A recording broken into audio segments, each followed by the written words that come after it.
இந்திய தேசிய real estate builders land development நிலத்தர நலச்சங்கம் ஐஎன்ஆர்பிடிஎம் திருவண்ணாமலை தெற்கு மாவட்டத்தில் டிபிஎம் ஸ்ரீனிவாஸ் சுந்தர் பேசுகிறேன். வணக்கங்க. இன்றைய தினம் திருவண்ணாமலை அண்ணாமலை ராசுடன் உலகத்தில் இருக்கும் எல்லாருக்கும் நல்லது நடக்கும் என சொல்லிக்கொண்டு, ஒரு வீட்லேயும் இன்றைக்கி தமிழ்நாட்டில் எல்லா குழந்தைங்களும் இன்றைக்கி எக்ஸாம் ரிசல்ட், இன்றைக்கி +2 ரிசல்ட்டு. இந்த ரிசல்ட்டில் வந்து பார்த்திங்கன்னா,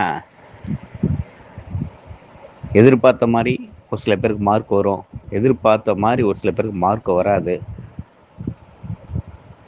நல்லா தான் நான் படித்தேன், நல்லா தான் எழுதினேன் அப்படின்னு அந்த குழந்தைங்க சொன்னாலும், பெண் குழந்தையாலும் ஆண் குழந்தையாக இருந்தாலும் சொன்னாலும், அந்த பசங்களுக்கு பெரிய ஒரு சப்போர்ட்டிங் பவர் யாருன்னா தாய் தந்தை தான்.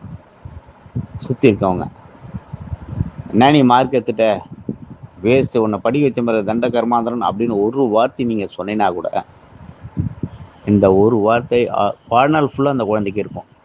அவசரப்படக்கூடாது. எந்த சூழ்நிலையிலையும் அந்த குழந்தைங்க எக்ஸாம் எழுதி வந்திருக்குங்க, இன்றைக்கி ரிசல்ட் வரும், அவசரப்படாதீங்க.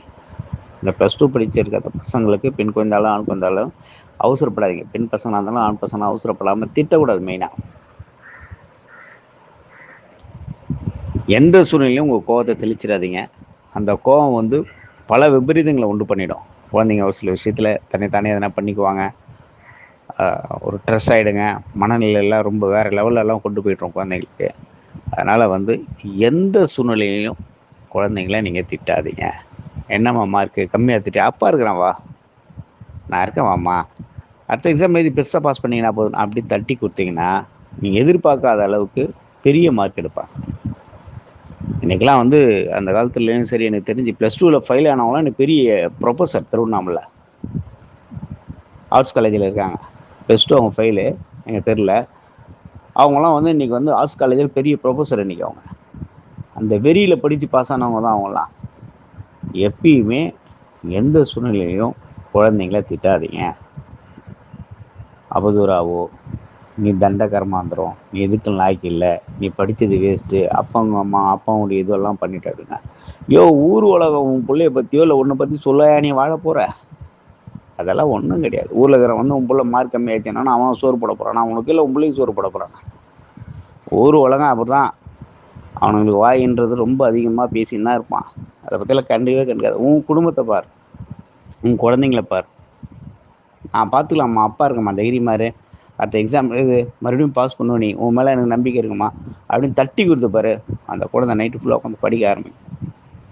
அதனால் இன்றைக்கி ரிசல்ட்டு நாள், எந்த சூழ்நிலையும் குழந்தைங்கள ரிசல்ட்டை பார்த்துட்டு நல்லா ரிசல்ட் எடுக்கிற பசங்களை நல்லா என்கரேஜ் பண்ணுங்கள்.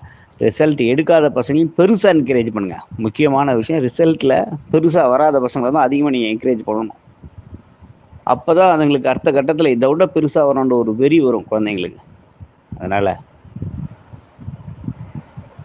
அனைவருக்கும் நான் கேட்டுக்கிற ஒரே ஒரு விஷயம், குழந்தைங்கள் வந்து 12வது படிக்கிற வரையும் நம்ம வளர்த்துட்டோம், ஆளாக்கிட்டோம், எக்ஸாம் எழுதிட்டாங்க. அந்த கோபத்தால் எதனா தெளிச்சிட்டிங்கன்னா அது பெரிய விபரீதமாக முடிஞ்சிடும். எல்லோரும் நீங்கள் தெரிஞ்சுங்க, நம்மளாம் படித்த காலங்கள் உண்டு, நம்ம எக்ஸாம் எழுதின காலங்கள் உண்டு. அன்றைக்கி நம்மளுக்கு இருந்துச்சு இல்லைன்ற காலங்கள்லாம் வேறு.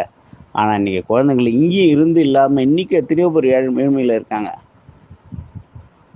வீட்டு வேலைக்கெல்லாம் போயிட்டு காலையில் வீட்டை தெருவு பெருக்கிட்டு வீட்டு வேலை செஞ்சுட்டுலாம் போய் +2 படிக்கிற பசங்களாம் இருக்கிறாங்க. அதனால் எல்லா வழிகளும் உண்டு. ஒரு பெண் பிள்ளையாக இருந்தாலும் சரி, ஆண் பிள்ளையாக இருந்தாலும் எல்லா வழிகளும் உண்டு. அதனால் இன்றைக்கி வர ரிசல்ட்டில் எந்த குழந்தையும் எதுவும் திட்டாதீங்க. அப்படி நல்லா பாஸ் பண்ண பசங்களுக்கு என்ன அடுத்தது என்ன பண்ணலான்றத ஒரு முடிவெடுங்க. அதை பாஸ் பண்ணாத பசங்களை ரொம்ப என்கரேஜ் பண்ணி சப்போர்ட் பண்ணி அந்த குழந்தைங்கள ஒரு வழி நடத்துங்க.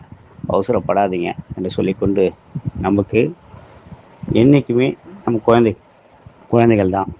அந்த குழந்தைங்கள எந்த செயலும் நீங்கள் கோபத்தால் தெரிச்சிடாங்க என்று சொல்லிக்கொண்டு உரையை முடித்துக்கொள்ள. நன்றி, வணக்கம்.